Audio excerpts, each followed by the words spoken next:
Madam Khaleda জিয়াকে আপনি এক কাপড়ে 40 বছর বসবাস করা বাড়ি থেকে বের করে দিয়েছেন। ম্যাডাম ওই দিন যে কান্না কেঁদেছিল, সামাম দুনিয়া ওনার কান্না দেখে কেঁদেছে। এই কথা বলেন না কেন? আমি শহীদ জিয়াকে ভালোবাসি, কারণ তার নামের আগে মানুষ এমনি উচ্চারণ করলে কি বলে? শহীদ বলে। এই শব্দটা কি খেলা করার জন্য? এত গুরুত্বপূর্ণ শব্দ আল্লাহ জাত তার নামে দেয় না। কই বঙ্গবন্ধুর নামে তো কেউ বলে না শহীদ বঙ্গবন্ধু বলে? আমার মনে হয় আরো এই কথা বলে যে বঙ্গবন্ধুরে ওইভাবে মারা ঠিক হয়নি, ওরে কোপানোর দরকার ছিল। আমি এইটা শুনেছি একজনের কাছে যে হুজুর ওইভাবে ওরে মারা ঠিক হয়নি, ওরে টুকরো টুকরো করলে ভালো হইতো। কিন্তু শহীদ জিয়া, জিয়ার নাম শুনলেই মানুষ শহীদ বলে। ওনার নামে আমি মসজিদে নামিরা, আরাফাতের ময়দানের পাশে একটা মসজিদ আছে, সেখানে ওনার নাম ধরে কাবার ইমাম দোয়া করছিল। আমি ওই সময় হজে ছিলাম। বলেছিল শহীদ জিয়াউর রহমান, এর বাংলাটা বলছে, আরবিতে উনি দোয়া এটা করছিল। বাংলা অর্থ এই যে আরাফাতের ময়দানে লক্ষ লক্ষ নিম গাছ লাগিয়েছে এই লোকটা, হাজার হাজার মানুষ তার ছায়া পায়। আল্লাহ তুমি শহীদ জিয়াউর রহমানের মাথার উপরে তোমার আরাফাতের মতো কুদরতের ছায়া দিয়ে ঢেকে রাখো। এটা কি বাংলাদেশের মানুষ শুধু আমিন বলেছে ওই দিন? তাম দুনিয়ার যত হাসি সব ওই দিন বলেছে আল্লাহুম্মা আমিন। এই জন্য শহীদ জিয়া নাম শুনলেই দোয়া চলে আসে। আমাদের পাশের জেলায় বাড়ি বগুড়া। আল্লাহ রাব্বুল আলামিন তাকে শাহাদাতের মর্যাদা যেন দান করেন। তার একটা সন্তানও মারা গেছে, আরাফাত। আল্লাহ আরাফাত ভাইকেও কবরে যেন মাফ করে দেন। আর একজন যেহেতু পরবাসী হয়ে পড়ে আছে, জুলুম অত্যাচার নির্যাতনের শিকার হয়ে, আল্লাহ তাকেও যেন দেশে ফিরিয়ে আনার তৌফিক দেন। আমরা দেশটাকে আবার সাজাতে চাই। দেশটা শেষ হয়ে গেছে ভাই। আপনি এক পরিবার যদি এক প্রতিষ্ঠান থেকে ৭৬,০০০ কোটি টাকা চুরি করে, দেশটার কিছু আছে? কিচ্ছু নেই, সব শেষ করে দিস। এখন এই দেশে কেউ জন্ম নিলে তার মাথার উপরে ১,১০,০০০ টাকা ঋণ। এত বড় বিশাল বোঝা দিয়ে উনি ওখানে স্বামীর বাড়িতে আরামে আছে। আর এই স্বামী স্ত্রীর সম্পর্ক কিন্তু আমরা মানি না, কারণ দাদা হচ্ছে ফুল হাতা আর আমরা হাফ হাতা। দাদা ফুল হাতা না? এই কথা বলে না কেন? দাদা এখন যদি বিয়ে করতে চাই তাহলে মুসলমানই দেওয়া লাগবে। আর দাদার যে বয়স, এ বয়সে মুসলমানি দিতে গেলে আপনি হাজাম পাবেন কোথায়? কথা বলছেন না কেন? এই বয়সে মুসলমানি দিতে গেলে হাজাম লাগবে না? সে হাজাম কোথায় পাবেন? বুড়ো হাজাম লাগবে। আর ও বুড়ো মানুষ তো দেখে কাটতে পারবে না, ও পাকা মোতা দেখে কাটা যায়, চোখ বন্ধ করে কাটা লাগবে। শেষে দেখা যাচ্ছে আগা কাটতেছে, গোড়া কেটে ফেলেছে।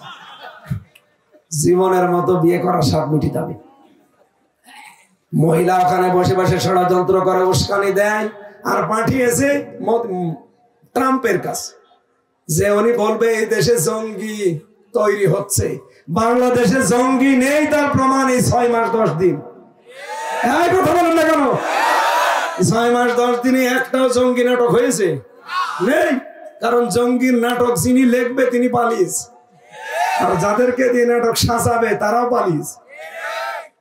এই গোপালগঞ্জের মনিরুল ডিআইজি আর একটা আসাদুজ্জামান কাউন্টার টেররিজমের প্রধান ছিল। এই ২ শয়তান মিলে বাংলাদেশের ইসলামপন্থী মানুষদেরকে ধরে নিয়ে যেত গোপনে। ৮-৯ মাস ১ বছর গোপনে ওই মাটির নিচে রেখে দিত। হঠাৎ ১ বছর পরে তুলে বলতো এই যে জঙ্গি ধরা পড়েছে, অথচ কিচ্ছু নাই। এগুলো আমারেও তো আটক করেছিল, আমারে রেখে দিয়েছিল মাটির নিচে ১০ দিন। আমারে যদি আরেকটু হতো গায়েব করে দিত, দিয়ে ১ বছর ২ বছর পরে হয় মেরে ফেলতো, নাই বের করে বলতো এই দেখেন বিশাল জঙ্গি। কারণ ২ বছরের ভেতরে আমার দাড়ি, গোপ, নখ সব বড় বড় হয়ে যেত না? এক কথা বলছে না কেন? আমার সাথে নিজে দেখা করেছে, এত বড় বড় নখ হয়ে গেছে। ২ বছর ৫ বছর ৭ বছর পড়ে আছে, কেউ জানে না। চুল, দাড়ি, গোপ মনে হচ্ছে জঙ্গল থেকে বেরিয়ে আসতেছে। এই মানুষগুলোকে ২ বছর ৫ বছর পরে বের করে বলে যে বিশাল জঙ্গি পাওয়া গেছে, এইটা বলার জন্য গিয়েছিল, মিথ্যা কথা, কিন্তু ট্রাম্প পুরাটা নাকচ করে দিয়েছে। কারণ ওই দিনই ডক্টর মোহাম্মদ ইউনূস আয়না ঘর আন্তর্জাতিক মিডিয়াগুলো নিয়ে সব দেখতে গেছি, আর জাতিসংঘ ওই দিন রিপোর্ট দিয়েছে বাংলাদেশ সম্পর্কে। ট্রাম্প কথা বলবে কি করে, ওর তো একেবারে বাড়া ভাতে লবণ দিয়েছে, খা। এখন ওদের গলার কাটা হয়েছে আমাদের এই কন্যা। পৃথিবীর নিকৃষ্ট মানুষের তালিকায় তো এমনি নাম আসে না, আল্লাহ নাম দিয়ে দিয়েছে। কেন দিয়েছে? সূরা শূরা দেখবেন, সূরা শূরা 25 নাম্বার পারার 6 নাম্বার পৃষ্ঠা, এটা 13 নাম্বার লাইনের 42 নাম্বার আয়াতে আছে। আল্লাহ পাক বলেন, ইন্নামাস সাবিলু আলাল্লাযীনা ইয়াযলিমুনান নাস। আমাদের রাজশাহী, রংপুর, এরপরে বরিশাল, খুলনা, এইসব বিভাগে একটু সমস্যা বিড়ি নিয়ে। চট্টগ্রাম, সিলেটে কিন্তু এত ঝামেলা নেই, ওখানে ইমাম সাহেব বিড়ি খায়। এই কারণে বললাম যে বিড়ি খাওয়ার নেশা যদি খুব বেশি হয়, খেয়ে আবার চলে আসবে। হাসিনার কথা আমি এই জন্য বলছি, আমি নিজে ভিকটিম তো, কারণ আমার উপরে বাস গাড়ি গেছে, এই জন্য মুখ দিয়ে বের হচ্ছে। এখানে আওয়াজ করবেন না। আল্লাহ রাব্বুল আলামিন বলেন, আমি নিজে মামলা দায়ের করব তাদের বিরুদ্ধে যারা মানুষ হয়ে মানুষের উপরে জুলুম করে। তার 15.5 বছরে যারা ছিল তারা যে জালেম, ওয়াজ করা লাগবে। বলেন, এরা জালেম ছিল এবং এদের সমর্থক যারা তারাও ছিল জালেম। এই জন্য এরা কিন্তু হামজার মামলার আসামি না, এরা সরাসরি আল্লাহর মামলার আসামি। আল্লাহ রাব্বুল আলামিন এদেরকে মাফ করবেন না, কারণ তিনি নিজেই মামলার বাদী। মামলার বাদী যত বড় হয়,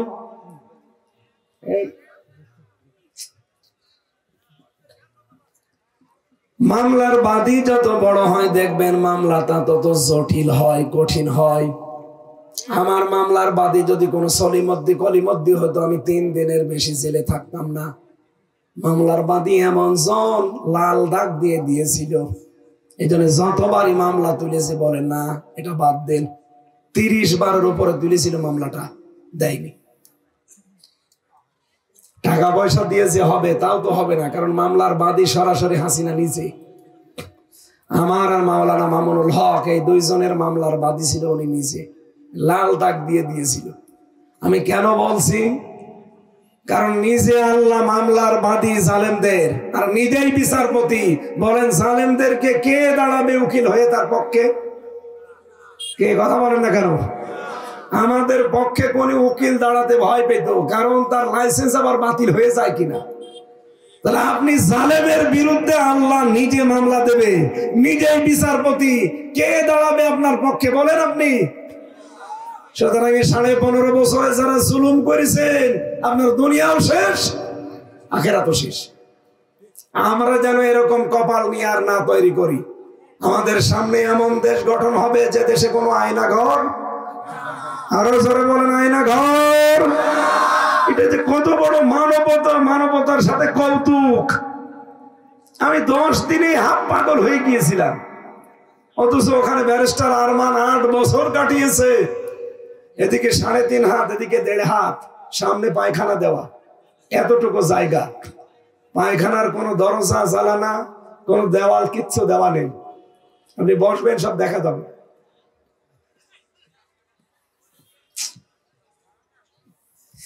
দেড় মিনিট তাও সময় দেয়, 1.5 মিনিট থেকে 2 মিনিট টয়লেট করার জন্য, এর ভেতরে বের হওয়া লাগবে। সকালে কয়েকটা পচা ছোলা দিয়ে যায়, আর দুপুরে 1 মুঠ ভাত দিয়ে যায়, মনে হচ্ছে কেউ মাখিয়ে দিয়েছে। আবার পায়ের সাথে শিকল বাঁধা থাকে। আমার সাথে মাওলানা ফখরুল ছিল, উনি আমারে বলছিল যে ভাই আপনার সাথে কি করেছে আমি জানি না, আমার এই পায়ের ভেতরে এভাবে হাত দিয়েছে।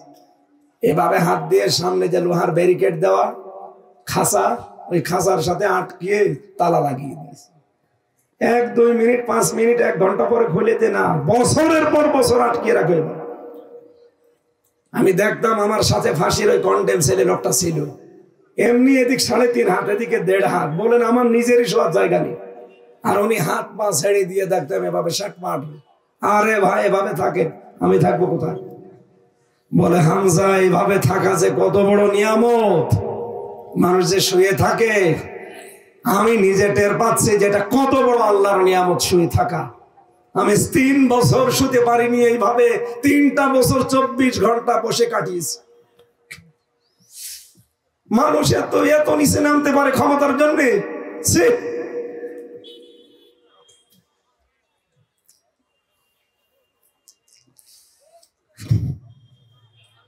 আমার আগে যারা নিয়ে গেল তার নখগুলো যখন তুলে নিয়ে আসলো, এরপরে নিয়ে গেল আমারে। আমি তো চিন্তা করেছিলাম আমার নখ মনে হয় একটাও থাকবে না। পরে নিয়ে যখন নখগুলো মেশিন টিপ দিয়ে সব তুলে ফেলেছে একবারে, এরপরে ওই লোকটার ওই নখের উপরে লবণ ছিটিয়ে দিয়েছে। সে কি কন্দন করা, সে মানে জাম প্রাণ ছেড়ে দিয়ে কান্নাকাটি। আপনি সে একটু কোনো জায়গায় কেটে গেলে লবণ দিয়ে দেখেন কেমন চলে। এরপরে আমি মনে করলাম যে আমার এবার শুরু হবে, কারণ ওখানে তো কেউ নেই, মাটির নিচে। আল্লাহর ইশারা যাই হোক আমাকে ঘোরায়নি, আমাকে দেখিয়েছে। আর ওই মেশিন দেখিয়েছে যে এটা দিয়ে আমরা নখ তুলি। আমারে বলেছিল যা যা বলতে বলি, এটা যদি আদালতে যে না বলেন তাহলে আপনার বউ তুলে নিয়ে আসবো। ওদের তো চরিত্র নেই, ওরা তুলে নিয়ে আসতো। কারণ দায়িত্বে যে কটা ছিল অফিসার, সঞ্জয় দত্ত, দেবদুলাল, সুব্রত বালা, আশিক কুমার, এদের সব আল্লাহর ওলির নাম বলছি না। এদের কাছে কোনো আলেম সালেম আছে? এরপরে সিসি ক্যামেরা দিয়ে রাখতো 24 ঘন্টা, আমি যেন কারোর সাথে কথা বলাবো না। এইরকম কঠিন পরিস্থিতি তৈরি করে কি করলেন আপনি? কিছুই করতে পারেননি। নিজে এখন নিজের বাপ দাদার দেশে থাকতে পারলেন না।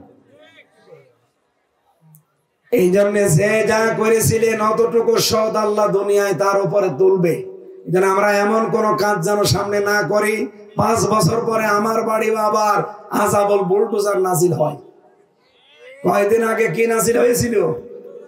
আযাবুল বুলডোজার। এটা সামনে যেন আর নাজিল না হয় এমন কাজ আমরা আঞ্জাম দেব ইনশাআল্লাহ। আমরা তেলাওয়াত করেছিলাম সূরা আরাফ। আরাফ মানে কি? পরিচিত হওয়া। আরাফ মানে কি? বাংলাদেশে আমাদের নাটোর জেলায় আছে কিনা জানি না, যারা বলে আমরা মারেফত, এটা মারেফত না, এটা মায়ের পথ। কোরআনে কারিমে আল্লাহ মারেফত বলে কিছু দেয়নি। নামাজ এটা শরীয়ত, নামাজের সাথে পরিচিত হওয়া এটা মারেফত। এক কথা বলেন না কেন? যাকাত এটা শরীয়তের বিধান, এর সাথে পরিচিত হয়ে আদায় করার নাম হচ্ছে মারেফত। আদম আর হাওয়া যেই ময়দানে পরিচিত হয়েছিলেন ওই ময়দানের নাম কি? আরাফাতের ময়দান। সুতরাং আরাফা ইয়ারিফু মারেফা বা উরফুন থেকে শব্দটা এসেছে। আমরা আরাফা এই মারেফত এই সমস্ত শব্দ নিয়ে যেন ধোকায় না পড়ে যায়। যেহেতু পাশে এই যে কুষ্টিয়া, এখানে তো মারেফতের খনি, লালনের মাজারে। আপনাদের এই নাটোর বগুড়া থেকে মানুষজন যায়, বউ ছেলে মেয়ে নিয়ে যায় মারেফত খোঁজ করার জন্য। কিসের মারেফত? ওটা ঈমান মারার পথ। আমরা তেলাওয়াত করেছি এরকম একটা সূরা থেকে, নাম কি? আরাফ। বলেন বলেন। তাফসীরের ভাষায় বলছি এবার। কিয়ামতের ময়দানে রব্বুল আলামিন আরাফ নামে একটা প্রাচীর বানাবেন। এর উপরে কিছু মানুষকে আল্লাহ দাঁড় করিয়ে দেবেন। এরা জান্নাতেও যাবে না, জাহান্নামেও যাবে না। সাহাবী প্রশ্ন করলেন, হে নবী, এরা জাহান্নামে যাবে না, এরা জান্নাতেও যাবে না, কতদিন এখানে থাকবে আর কেন জান্নাতে যাবে না? বিশ্বনবী বলেন, এরা জান্নাতে যাবে না এই কারণে এদের সব ঠিক ছিল, কিন্তু মা বাবার সাথে আচরণ ভালো ছিল না। বাংলাদেশে নেই? অনেক ভালো মনে হয় দেখতে, কিন্তু মা বাবার সাথে কথা বলে না। মা বাবার সাথে যে খরচ দেওয়া দরকার, তাদের খেদমত করা দরকার, এটাও করে না। এই লোকটা জাহান্নামে যাচ্ছে না, জান্নাতেও যাচ্ছে না। জাহান্নামে যায় না কেন? কারণ এই লোকটা সারা জীবন আর যাই করুক ইসলাম কায়েমের জন্য আন্দোলন করেছে। এই জন্য দিন কায়েমের আন্দোলনে যারা থাকবে, আল্লাহ আর যাই করুক তাদেরকে জাহান্নামে দেবে না। এই কথা বোঝেন আমার? সূরা সফের 10-11 নম্বর আয়াতে আছে, যারা দিন কায়েমের জন্য চেষ্টা চালাবে, দিন যদি কায়েম নাও হয় আল্লাহ তাকে জাহান্নামে দেবে না। আর মা বাবার সাথে আচরণ খারাপ, এই কারণে আল্লাহ তাদের জান্নাতেও দিচ্ছে না। নবীজি কিন্তু হাদিসের শেষে এটা বলেননি যে রে আল্লাহ দেবে কোথায়। বলেন তো এরকম জীবন যদি আমাদের হয়, এই জায়গায় যদি আমরা প্রাচীরে দাঁড়িয়ে থাকি, আমাদের কপাল কি এবার বলেন। এরকম কারো যেন কপাল পোড়া না হয়। আমরা এখান থেকে শিক্ষা নিয়ে মা বাবার সাথে আচরণ যতটুকু সম্ভব, যদিও অনেক পরিবারে আজ সম্ভব হচ্ছে না বর কারণে, এক কথা বললেন না, হাজারো পরিবারে শুধু বউর কারণে সন্তান পারে না তার মা বাবার হক আদায় করতে। আমি নিজে একজন স্বামী, এখানে যত স্বামী বসে আছে প্রত্যেকটা স্বামী আমরা চাই আমার বিয়ের পরে মা বাবা আমাদের সাথে থাকবে, কিন্তু 100 জনের 80 জন বউ এটা চাই না। এক কথা বলেন না কেন? খালি বলে দে আলাদা হয়ে যান, ও বুড়ো বুড়িকে বাদ দিয়ে দেন, বড় ছেলের কাছে দিয়ে দেন, অথবা বাইরে তাড়িয়ে দেন, বৃদ্ধাশ্রমে দিয়ে আসেন, এগুলো বলে না? কার বউ এরকম মন ছোট বলে? হাত তোলেন তো। এই এলাকায় এখনো শুরু হয়নি। বিলের ভেতরে এরকম বউ আর কোথা থেকে পাবে? সম্মানিত মা বোন যারা বিভিন্ন জায়গায় বসে আছেন, শুধু নামাজ পড়া রোজা রাখা কালো বোরকা পরা ইবাদত না, শ্বশুর শাশুড়িকে নিজের মা বাবার মতো মনে করাও ইবাদত। বলেন বলেন। নবীজি বলেন কোন স্ত্রী যদি চায় যে আমার স্বামীর হায়াত আরো বেড়ে যাক, আমার স্বামী আরো বেশি দিন বেঁচে থাকুক, তার সম্পদ, তার প্রভাব প্রতিপত্তি, তার মান সম্মান আরো বেড়ে যাক, সেই স্ত্রী যেন তার স্বামীকে বারবার বলে, স্বামী তুমি যাই করো রক্তের সম্পর্কগুলো ঠিক রাখো। একজন মানুষের সাথে সবচেয়ে বেশি রক্তের সম্পর্ক কার? মা বাবার। বলেন বলেন। মা বাবার সাথে যেহেতু সম্পর্ক আমাদের সবচেয়ে বেশি, তাহলে বউ তো আমাদেরকে এ উদ্বুদ্ধ করা দরকার যে স্বামী যা করো মা বাবা যেন ভুলে যেও না। মা বাবার পরে আমাদের সম্পর্ক বেশি আমার ভাই আর বোনের সাথে। কথা বলে না কেন? সেই ভাই বোনের সাথে এই বোর কারণে আমার সম্পর্ক আজ খারাপ। এক মায়ের পেটে জন্ম নিয়ে আমার বোনের সাথে আমি আজ 3 বছর কথা বলি না। কার কারণে? বোর কারণে। এই কথা বললে না কেন? এরকম পরিবার দেশে নেই। এই জন্য নামাজ দিয়ে রোজা রেখেও আপনি জান্নাত যেতে পারবেন না যদি রক্তের সম্পর্ক ঠিক আপনার না থাকে। অনেকে মনে করে এটা আর কি, এ দুনিয়ার বিষয়। কে বলেছে আপনাকে? এগুলো সব ইবাদত। আর এই কারণে আপনি জান্নাতেও যেতে পারছেন না, যেহেতু ইসলামী আন্দোলন করতেন, দিন কায়েমের জন্য আপনার চেষ্টা, এই জন্য আল্লাহ জাহান্নামও দেবে না। যদি এখানে দাঁড়িয়ে থাকেন কি হবে? আপনার জান্নাতও নেই জাহান্নামও নেই, থাকেই নেই প্রাচীরে দাঁড়িয়ে। এই আরাফ থেকে আমরা তেলাওয়াত করেছি আলিফ লাম মিম সাদ, এটা হরফে মুকাত্তাত। রব্বুল আলামিন বলেন কিতাবুন উনসিলা ইলাইকা, হে নবী এই কিতাব আমি আপনার প্রতি নাযিল করেছি, ফালা ইয়াকুন ফি সাদরিকা হারাজুম মিনহু, এটা দিয়ে যখন মানুষদেরকে সতর্ক করবেন তখন আপনার মনের ভেতরে যেন কোনো সংকীর্ণতা, দ্বিধা, দ্বন্দ্ব, ভয়, ভীতি, সন্দেহ এগুলো কাজ না করে। অযিকরা লিল মুমিনিন, কোরআন মুমিনদের জন্য উপদেশ। বলেন সুবহানাল্লাহ। এই আয়াতের ভেতরে যে হারাজুন আছে, এই শব্দের আমরা 2টা ব্যাখ্যা পেয়েছি তাফসিরে। পৃথিবীর প্রতিটি জিনিসের কিন্তু একটা না একটা নিয়ম আছে, মানে কোরআনে কারিম আমরা আপনার সামনে উপস্থাপন করবো, এর একটা নিয়ম আছে না? এটা তো আর কনসার্ট না যে লাভ দিলাম না। কিভাবে মানুষের সামনে কোরআনে কারিম উপস্থাপন করা লাগে এটা 1500 বছর আল্লাহ আগে আমাদের শিখিয়ে দিয়েছেন। এই যে হারাজুন শব্দটা মাঝে এই জন্য লাগানো আছে। 1 নাম্বার ব্যাখ্যা হারাজুনের এই, নবী আপনি যখন কোরআন থেকে কথা বলতে যাবেন, এমন মানুষ আপনার সামনে বসে আছে যারা আপনার বক্তব্য না বোঝার কারণে মন খারাপ করতে পারে। এরকম মানুষ দেশে নেই? 2 নম্বরে আপনি কোরআনের ব্যাখ্যা যখন দেবেন, যে এলাকায় কোরআনের তাফসীর করবেন ওই এলাকা থেকে এমন এমন ইবাদত মানুষ করে আবহমান কাল থেকে হয়তো ওই নিয়ম নীতি চলে আসছে। আপনি যখন কোরআনের ব্যাখ্যা করবেন ওই বানানো ইবাদত চলবে না। কথা বোঝেন না? আপনারা ঘুমাচ্ছেন। বাংলাদেশে বহু বানানো ইবাদত আছে, মানুষ বানিয়েছে ইবাদত গুলো। আমি নিজে ছোট্ট এই মেধা দিয়ে পেয়েছি প্রায় 34টা বানানো ইবাদত বাংলাদেশে চলছে। মানুষ বানিয়ে বানিয়ে এগুলো ইবাদত মনে করে চালিয়ে দেয়। কোরআনের তাফসীর করলো এগুলো একটাও টিকবে না। কেন আপনি দেখবেন ওই সময় যারা আপনাকে নিয়ে গেছে ওই মানুষগুলো মন খারাপ করবে যে কারে নিয়ে আসলাম।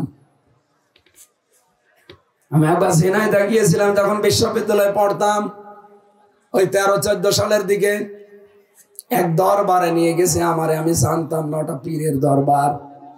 যে আমারে বলছে হুজুর শিরিকের বিষয়ে কথা বলবেন। আমি শিরিকের যত প্রকার আছে সবগুলো বের করলাম। শিরিক বিল জাত, শিরিক বিল সিফাত, শিরিক বিল ইখতিয়ার, শিরিক বিল হুকুক, এভাবে 120 প্রকার। ও আল্লাহ যাইয়ে দেখি ওই জায়গায় পীর সাহেবকে মহিলারা সেজদা দিচ্ছে। মেজাজ গেল খারাপ হলো, উঠেই শুরু করলাম ওই আয়াত দিয়ে, ইন্নাল্লাহা লা ইয়াগফিরু আইয়ুশরাকা বিহি ওয়া ইয়াগফিরু মা দুনা যালিকা লিমান ইয়াশা। আল্লাহ সব গুনাহ মাফ করবে কিন্তু শিরিকের গুনাহ। বলেন বলেন। 15 মিনিটও হয়নি পীর সাহেব ওখান থেকে চিল্লাচ্ছে, তাড়াতাড়ি ওরে নামা, আমার দরবার গেল। আমি তো তাফসীর করছিলাম কোরআন দিয়ে, আপনার দরবার তো টিকবে না, কারণ এখানে শিরিক চলছে। কারণ সেজদা আল্লাহ বাদে কাউকে দেওয়া জায়েজ। আরো জোরে বলেন। এই জন্য কোরআনের তাফসীর করতে গেলে এমন এমন নিয়ম নীতি ওই দেশে চালু করা আছে যেগুলো কোরআনের সামনে টিকবে না। তখন ওই মানুষগুলো আপনার প্রতি মন খারাপ করবে, আপনার প্রতি রাগ করবে, আপনার হাদিয়া তোফা নরনিয়াজ বন্ধ হয়ে যাবে। হেনবে আপনি কোনো দিকে তাকাবেন না, কোরআনের সঠিক কথাগুলো স্পষ্ট ভাষায় তুলে ধরবেন। ওয়াযিকরা লিল মুমিনিন, কোরআন মুমিনদের জন্য উপদেশ। আমরা কি মুমিন না? আরো জোরে বলেন।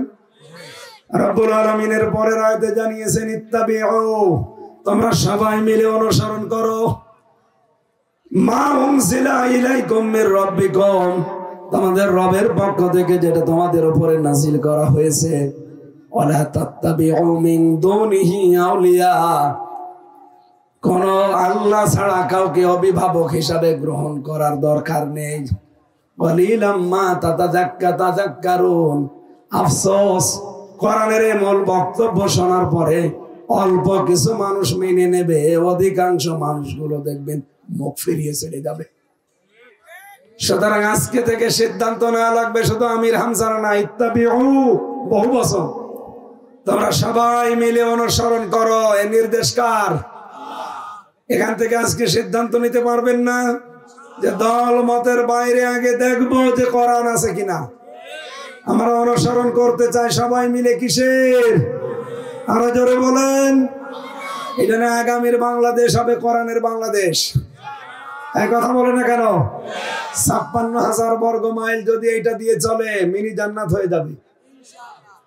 আপনি টের পাচ্ছেন না? তাই কোরআন দিয়ে চললে যে জান্নাত হয়, যে সমস্ত দেশে আংশিক কোরআনের নিয়ম চলে, আপনি তাকান। পৃথিবীতে এখন পূর্ণাঙ্গ কোনো জায়গায় নেই। আফগানিস্তানে আছে আংশিক, আপনি তাই যে দেখেন কি শান্তি সেখানে এখন। যদিও বিশ্বের অনেকে এখনো সাপোর্ট করে নাই, আমাদের এই দেশটাও যদি 500 আয়াত আছে কোরআনের শরীয়তের বিধান, এটা যদি আমরা ব্যক্তি, পরিবার, সমাজ আর রাষ্ট্রে কায়েম করে দিতে পারতাম, এদেশে চুরি হতো না, ডাকাতি হতো না, জেনা হতো না, ছিনতাই হতো না। এই নাটোর থেকে এখন কুষ্টিয়া পর্যন্ত যেতে আমার মনের ভেতরে সবসময় চিন্তা, কখন না জানি ডাকাতি ধরে। সেদিন একবারে নাটোর জেলা শেষ, পাবনার শুরু, ওই জায়গায় দেখলাম ডাকাতি হচ্ছে, আর 10 মিনিট আগে গেলে আমি পড়ে গিয়েছিলাম। এই চিন্তা তখন আর থাকবে না যদি এটা কায়েম হয়ে যায়, আর আমরা এটাই দেখতে চাচ্ছি সামনে। কথা বলেন না কেন? এটা যদি আপনার কাছে রাজনীতি মনে হয়, হ্যাঁ এটাই রাজনীতি। কি কথা বলেন? এটা যদি আপনার কাছে ধর্ম ব্যবসা মনে হয়, এটাই ধর্ম ব্যবসা। কারণ আমরা চাই এটা সংসদে যাক। 54 বছর তো দেখেছি মানুষের তৈরি করা আইন দিয়ে চললে কেমন লাগে, কিছুই হয়নি। চোর যায় ডাকাত হয়, ডাকাত যায় খুনি হয়, এমনকি গাঁজা খোর যায় গাঁজার গাছ লাগায়। আমার নিস্তালায় যে ছিল এক গাঁজা খোর, ও নিজে যেয়ে ওর ভেতরে গাঁজার গাছ লাগিয়েছে। জেলারে বলছে, এই বেটা তুই গাঁজার গাছ লাগালি কি করে? বলছে স্যার আমি ওই যে মামলার হাজিরা দিতে গিয়েছিলাম, আমার তো বন্ধু বান্ধব আছে বাইরে, ওরা গাঁজার বীজ দিয়েছিল, ওইটা আমি মুখের ভেতরে টোপলা করে নিয়ে এসেছিলাম, ম্যাশিং এ ধরা পড়েনি। এসে এই যে গাছের টোপলা লাগিয়েছি গাঁজা গাছ, আজ 2 মাসে দেখেন কত বড় হয়েছে। জেলার তো হিন্দু, তো বলছে শয়তান তুই গাঁজা খাওয়ার কারণে পুলিশে ধরে তোরে জেলে দিল, আমি তোরে রাখলাম জেলের এই সেলের ভেতরে, তুই এখানেও গাঁজার গাছ লাগিয়েছিস, তোরে তো এখন স্বর্গে দেওয়া লাগবে। ও তো আর জান্নাত বিশ্বাস করে না, বলছে স্বর্গে দেওয়া লাগবে। সম্মানিত ভাইরা, ডক্টর কামালের তৈরি করা এই সংবিধান আজ 54 বছরে 17 বার কাটাকাটি হয়েছে, কিছুই হয়নি। এটাও সংবিধান। এর ভেতরে একটা সূরা আছে, সূরা ফুরকান। ফুরকান মানে সংবিধান। এর ভেতরে 77টা আয়াত আছে, 73টা ধারা আছে। এই ধারাগুলো দিয়ে বাংলাদেশের সংবিধান বানিয়ে চালান, 41 সাল লাগবে না, 41 ঘন্টায় বাংলাদেশ জান্নাত হয়ে যাবে। এই ক্ষমতা কোরআনের নেই? এই বলেন, এটা শুধু তাবিজ কবজ করার জন্য না, এটা রাষ্ট্র চালানোর জন্য আল্লাহ দিয়েছে। আর আমরা এটা ঝাড় ফোঁক হিসাবে খালি ব্যবহার করি। কারো ছেলে মেয়ে হয় না, বলে হুজুর একটু আপেল পড়িয়ে দেন। সেই দিন এসেছিল একজন আমার কাছে, বলছে হুজুর এই আপেলটা পড়িয়ে দেন, আমার খালি বারবার মেয়ে হয়। আমি এখন সূরা ফাতিহা পড়লাম, আমারে বলছে হুজুর এমন ভাবে আপেল পড়বেন যেন ছেলে হয়। মনে আছে আমি ডাউনলোড করে দেবো ছেলে।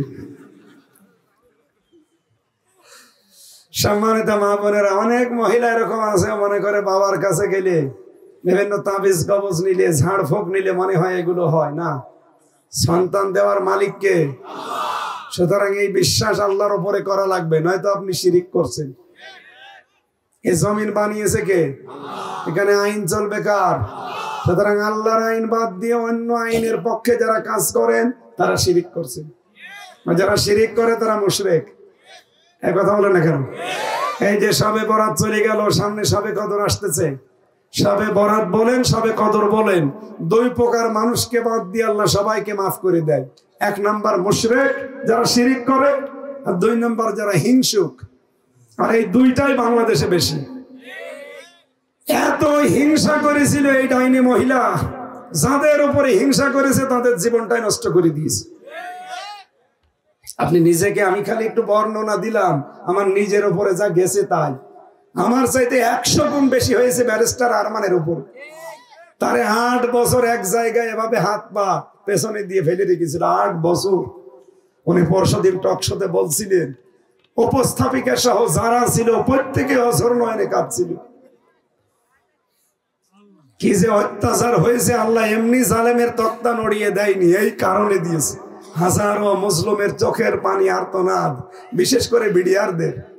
কত বিডিআর বিনা কারণে 16 বছর জেল খাটতেছে। আমি একজনকে পেয়েছিলাম এই নাটোরের এই যে এই বড়াই গ্রাম এলাকায় বাড়ি, আর 16 বছর পড়ে আছে, আর 1 মাস পরে তার রিটায়ার্ড হয়ে যাবে। অথচ মিথ্যা একটা মামলা দিয়ে 16 বছর তার জেল খাটিয়েছে। মাঝে মাঝে আমরা তাহাজ্জুদ পড়তে উঠতাম, আর উনি উঠতো, দেখতাম হাও মাও করে কাজ, আর একটা আওয়াজ দিত, আহ। আমার মনে হয় এই আফসোসটা আল্লাহর আরশে চলে গেছে। কত মানুষের চোখের পানি যে জালেমের চেয়ারের সাথে মিশেছিল, আল্লাহ এমনি ধরেছে। এক একজন চোর, আপনাদের সিংড়ার একটা আছে। আজকে আদালত আজকে রায় দিয়েছে, ওনার যত স্থাবর অস্থাবর যত সম্পদ আছে আপনাদের এলাকা মিলে সারা বাংলাদেশের বিভিন্ন জায়গায় সব রাষ্ট্রীয় কোষাগারে যেন জমা দেওয়া হয়। সুবহানাল্লাহ, ঠিকই বলেছে, কারণ উনি যা করেছে সুবহানাল্লাহ বলারই দরকার। এখন দোয়া চাই। আমি সেদিন কোর্টে হাজিরা দিতে গিয়েছিলাম, দোয়া করে। কিসের দোয়া আপনার? হ্যাঁ, এই সিংড়া মাহফিল ছিল আমার, ওই শয়তান আমার আসতে দেয়নি। দোয়া এমন দোয়া করবো জাহান্নামে চলে যাবে।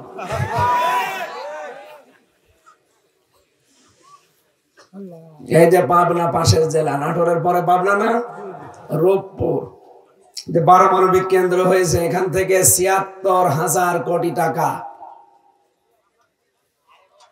হাসিনার ছোট বোন রেহেনা এখান থেকে মারিং কাটিং করেছে। আজকে রিপোর্ট বেরিয়েছে। রাশিয়া থেকে রিপোর্ট এসেছে আজকে সকাল 10:30টায় যে রেহেনা ৭৬,০০০ কোটি টাকা শুধু একটা প্রতিষ্ঠান থেকে চুরি করেছে। আপনি বলেন এই বংশকে আপনি ভালো বংশ বলবেন কি করে? যারা মাছ মেরে খায় আমরা তাদেরকে মাছি বলি, যারা গাছ কেটে খায় তাদেরকে গাছি বলি, যারা ডাকাতি করে খায় তাদেরকে ডাকাত বলি। কথা বলে না কেন? আর যারা চুরি করে খায়, চোরের শাস্তি কোরআনে আছে না? সূরা মায়েদার 38 নম্বর আয়াত, সারিকু ওয়াস-সারিকাতু ফাকতাউ আইদিয়াহুম। আল্লাহ বলেন চোর চোর পুরুষ হোক আর নারী হোক, সাক্ষ্য প্রমাণে হয়ে গেছে, ওর হাত কেটে দাও। এই বাংলাদেশে যদি কোরআনের এই আয়াতটা সে ৭১ সালে সংসদে পাশ হয়ে থাকতো, শেখ রেহেনা শেখ হাসিনার একটা হাতও থাকতো না। এই কথা বলছে না কেন? আর ওই দলে যারা আছে একজনেরও হাত থাকার কথা, বিশেষ করে দরবেশের হাত। ৩৬,০০০ কোটি টাকা মেরেছে। এই চোরের হাত না, ওর কোনো কিছু থাকা ঠিক না। ওর হাত পা ছোট ঠ্যাং সব কেটে ফেলা দরকার। শয়তানের শয়তান এখনো পর্যন্ত বড় গলায় কথা বলে, চোরের বংশ। আমার মনে হয় দলের ভেতরে যারা আছে তারা চোর। একটা মানুষ দেখান যে ওই দলে চোর নেই। কাওয়া কাকু, কয়েকদিন আগে আমি নোয়াখালী ছিলাম, ওর ভাইয়ের বাড়িতে মুরগির খামারের ভেতরে 7 বস্তা টাকা পেয়েছে। এত বড় চোর। ইসলামী ব্যাংক থেকে ওরা ৭৫,০০০ কোটি টাকা মারিং কাটিং করেছে। এত চোর হলে ৪২,০০০ কোটি টাকা প্রতি বছরে চুরি করে পাঠিয়েছে বাইরের দেশে। কয়েকদিন আগে আমি মালয়েশিয়া ছিলাম, ওই শয়তানরা যে দেখি ওই দেশে বানিয়েছে সাহেব পাড়া, কানাডায় বানিয়েছে বেগম পাড়া, আর এই জায়গায় বানিয়েছে সাহেব পাড়া। ওরা থাকে না ওখানে, ভয়তে থাকে সব হোটেলে। যে হোটেলে থাকে আমি নিচে নামি দেখি 2 শয়তান চা খাচ্ছে। কি গো হুজুর, আমরা আগেই পালিয়েছি। কেন? সাহেব পাড়ায় থাকবেন না? ওখানে থেকে মায়ের খাবো। এদেশেও বাংলার জনগণ আছে, পিটিয়ে আমাদের ভক্ত বানিয়ে ফেলবে। কি করলেন আপনি বলেন? চুরি করে নিজেও ব্যবহার করতে পারছেন না, এই জনগণকেও ব্যবহার করতে দিলেন না। আমি মাঝে মাঝে একটু আকাশের উপরে যাই, হেলিকপ্টারে মানুষ নিয়ে যায়, মাহফিল গুলো পাবো না এই কারণে। পাইলট আমারে মাঝে মাঝে দেখায়, হুজুর এই যে দেখেন এই জায়গাগুলো পড়ে আছে, অথচ যত টাকা মারিং কাটিং করেছে 15.5 বছরে, এই টাকাগুলো যদি পাচার না করে ওই শয়তানরা এখানে কর্মসংস্থান বানাতো, তাহলে এই দেশের ৩৬ লাখ যুবক এখন বেকার। কত? ৩৬ লাখ। এই মানুষগুলো বাইরের দেশে যে পায়খানা সাফ করে, রাস্তা ঝাড়ু দেয়, রুটি বানায়, আমি নিজে দেখেছি। এদের বাইরের দেশে যে রুটি বানানো লাগতো না, এই দেশে একটা কর্মসংস্থান পেত, তাও সম্মানজনক জীবন পেত। আমাদের এই দেশটাকে আল্লাহ এমন ভাবে বানিয়ে দিয়েছেন, এটা একটা নিয়ামত। এই যে পাশে নেপাল, ভুটান, ওদের দেশে সমুদ্র নেই। ওরা সমুদ্র দেখতে হলে আমার দেশে আসা লাগবে। আর আমার দেশে হিমালয় পাহাড় নেই, ওদের দেশে আছে। ওখানে আল্লাহ বহু সম্পদ এক জায়গায় করে রেখেছেন।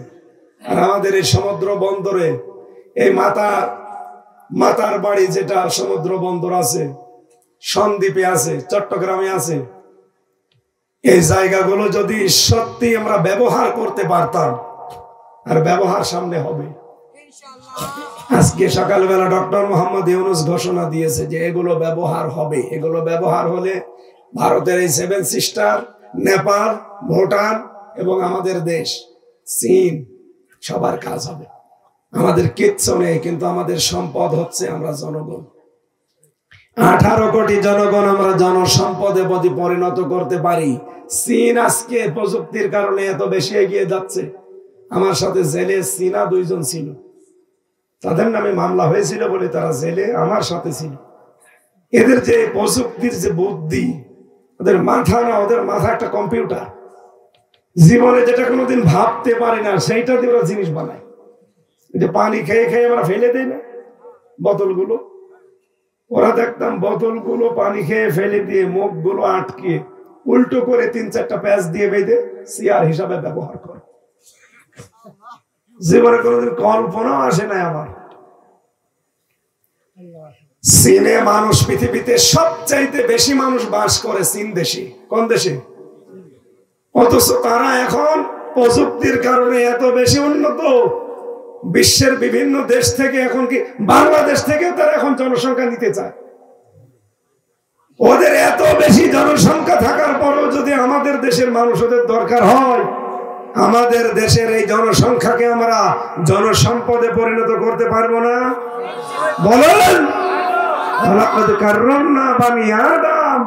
আমি বনি আদমকে সম্মান দিয়েছি। এই সম্মানিত জাতিকে অসম্মান করার জন্য এই 15.5 বছরে বহু চেষ্টা চালিয়েছি। কি কথা বলেন না কেন? শুধু 18 দল বাদ দিয়ে 14 দল, এই 14 দল বাদ দিয়ে যারা আমরা এই দেশে আছি সবাই কম বেশি জুলুমের শিকার না? সবাই মাজলুম। কিচ্ছু জানি না আমি, তাই আমার নামে এতগুলো মামলা। আর যারা জানে দাওদারের মতো, ও তো সারা জীবন জেলে থাকার কথা। আমি বিএনপির এক ভাইকে পেয়েছিলাম, তার মামলা হচ্ছে 313টা। মাঝে মাঝে বলতাম যে ভাই আপনি কবে জামিন নেবেন, আর কবে বের হবে, আর কবে হাজিরা দেবেন? 313টা মামলা একটা মানুষের নামে দেয়। 556টা মামলা পেয়েছিলাম একজনের নামে। মনে হয় লোকটার বাড়ি রংপুরে, যে হাবিবুর নবী খান সোহেল নাকি আছে না, রংপুরে না? রংপুরে। এত মামলা একজন মানুষের নামে আপনারা দিতে পারলেন, কোথায় পৌঁছিয়েছিলেন? পুরা বিচার ব্যবস্থাকে ধ্বংস করে ফেলেছে। আর বলতো আমরা ন্যায় বিচার কায়েম করছি। আরে ভাই, ন্যায় বিচার যে দেশে হয়নি তার প্রমাণ আমি নিজে। আমি একদম ভিকটিম। আমার নামে মামলা দিয়েছে, আমি নাকি আনসারুল্লাহ বাংলা টিমের প্রধান। ও সাতাশে কি আমি জানি। ঘরে শুয়েছিলাম, ধরে নিয়ে এসে থানায় দিল। এখান থেকে এই যে রিমান্ড, এই যে মামলা একটার পর একটা।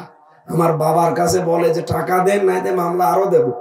তো গ্রাম্য মানুষ ভয়তে টাকা দিয়ে দেয়, একবারে 8 লাখ 10 লাখ। আর আমি যে আকিস গ্রুপে ছিলাম, এদের কাছে নিয়েছে 32 লাখ। এত টাকা নিলেও শয়তানরা কথা ঠিক রাখে নাই, পরের দিন আবার মামলা দিয়েছে। আর মামলা দিলেই তো ওদের লাভ, কারণ যে যত বেশি মামলা দিতে পারে তার প্রমোশন নাকি তত বেড়ে যায়। আমার মামলার আয়ু এখন পালিয়ে বেড়াচ্ছে। সেদিন আমারে কল দিয়েছিল, বলছে হুজুর মাফ করে দিয়ে। বলছে মাফ করে দেবো, আগে টাকা ফেরত দেবো। কি কথা বলেন না কেন? মাফ করে দেব, টাকাগুলো ফেরত দেন। সুতরাং এই দেশে যারা জুলুম, অত্যাচার, নির্যাতন করে করে একেবারে দেশটাকে শেষ করে দিয়েছেন, আর চুরি করে দেশটাকে ফকলা বানিয়ে ফেলেছেন। এই দেশে এত বড় ঋণ এখন। আপনি নয় 14টা ব্রিফকেস নিয়ে পালিয়ে চলে গেলেন, আর মাটি ছিল নাকি?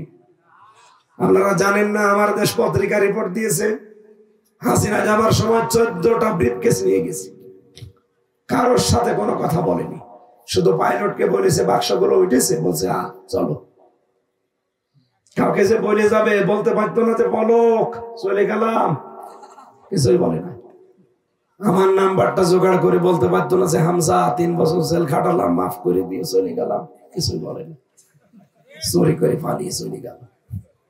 যে কি একটু শান্তিতে আছে? এ দেশের বিরুদ্ধে এখনো পর্যন্ত ষড়যন্ত্র করে যাচ্ছে। কথা বলে না কেন? সবচাইতে গুরুত্বপূর্ণ এবং ভয়ঙ্কর ষড়যন্ত্র করেছে 2 দিন আগে। আপনারা জানেন ট্রাম্প ক্ষমতায় আসার পরে চলছিল, গত 2 দিন আগে ও পাঠিয়েছে মোদিকে ট্রাম্পের কাছে যেন মিথ্যা সিদ্ধা বলে বানিয়ে আমাদের দেশ সম্পর্কে কথা বলতে পারে যে দেশ জঙ্গিতে ভরে যাচ্ছে, আপনি তাড়াতাড়ি হাতে নেন অথবা আমারে দেন, আমি হাসিনারে আবার পাঠাই। এই কথা বলেছিল ট্রাম্প। বলেছে ওটা আপনার ব্যাপার, আমি জানি না।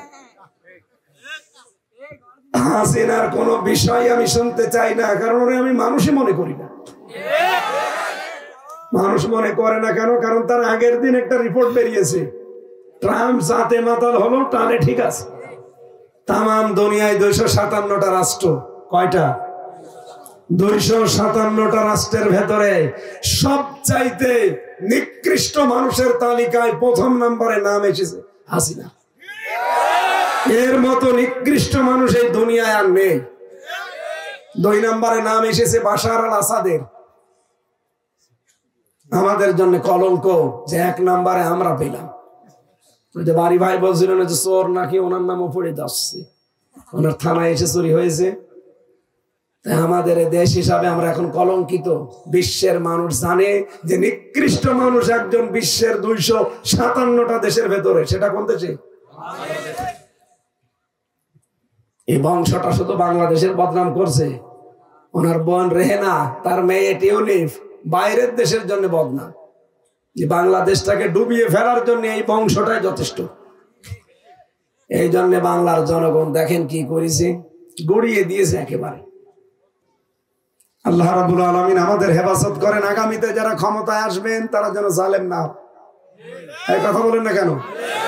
আর আমাদের ভেতরে কোনোদিন হিংসা না থাকে। আমার হচ্ছে হোক, এই ভাইও হোক, হিংসা হচ্ছে ওইটা, আমার হোক, ওর যেন না হোক, এটার নাম হিংসা। এটা করলে আপনার নেকি কাটে আগুন লাগালে যেমন পুড়ে যায়, আপনার নেকি ওইভাবে পুড়ে যাবে। আমরা আজকে থেকে অনুসরণ করব দল মত নির্বিশেষে সবাই আল্লাহর কোরআনকে। এর সাথে যেটা মিলবে রাজি আছি, না মিললে সেটা বাদ। আল্লাহ মেনে চলার তৌফিক দিন। আমি আমার কণ্ঠের জন্য আর পড়লাম না, মাপ চেয়ে নিলাম। আগামী থেকে আবার দেখবো, চেষ্টা করি। আল্লাহুম্মা আমিন। লা ইলাহা ইল্লা আনতা সুবহানাক ইন্নী কুনতু মিনাজ জালিমিন। রব্বুল আলামিন, সারা জীবন অপরাধ করে জীবনটা নষ্ট করে ফেলেছি। যেভাবে আরম্ভ করেছিলাম কয়েক ঘন্টা বললেও আমার শেষ হতো না, কিন্তু কণ্ঠে আমার সাপোর্ট দিচ্ছে না। আল্লাহ মারাত্মক ব্যথা, মেহেরবানি করে তুমি কণ্ঠটা আগের মতো বানিয়ে দাও। 3.5 হাত বডির 1 চুল জায়গা নেই জালেমরা যেখানে অত্যাচার করে না। আল্লাহ তাআলা, আমি জামা কাপড় খুলতে পারি না, এত অত্যাচার দ্বারা আমার মাথার চুল থেকে পায়ের তালু পর্যন্ত করেছিল। আমার শরীরটা একেবারে ধ্বংস করে দিয়েছে। তোমার কাছে দোয়া করছি, এই হাজারো মানুষ নিয়ে আমার কণ্ঠ, আমার শরীরটা তুমি আগের অবস্থায় ফিরিয়ে দাও। এই মাহফিলের আয়োজন যারা করেছে এদেরকে মাফ করে দাও। যারা এই কবরে ঘুমিয়ে আছে আল্লাহ কবর গুলো জান্নাত বানাও। মেহেরবানি করে মা বোনদেরকে ক্ষমা করে দাও। আজ আমি আবার বলছি, আমার কণ্ঠটা তুমি ভিক্ষা দাও। প্রধান অতিথি আল্লাহ তারা বড় ভাই দাউদার মাহমুদ, তোমার এই গোলামের জীবনের ভালো কাজগুলো কবুল করো, অন্যায় কাজগুলো মাফ করে দাও। সম্মানিত সভাপতি একজন আলেম মানুষ জনাব মাওলানা আব্দুল খালেক, যত আলেম এখানে এসেছে আলেমদের মঞ্জুর করো। যার মাধ্যমে আসলাম মাওলানা আব্দুল বারী, আল্লাহ তোমার এই গোলামকেও কবুল করে নাও। তার বাবা নেই, তার বাবাকেও মাফ করে দাও। আমি আবার বলছি, আল্লাহ তুমি আমার কণ্ঠটা ভিক্ষা দাও। আলহামদুলিল্লাহ রাব্বিল আলামিন। লা ইলাহা ইল্লাল্লাহ মুহাম্মাদুর রাসূলুল্লাহ।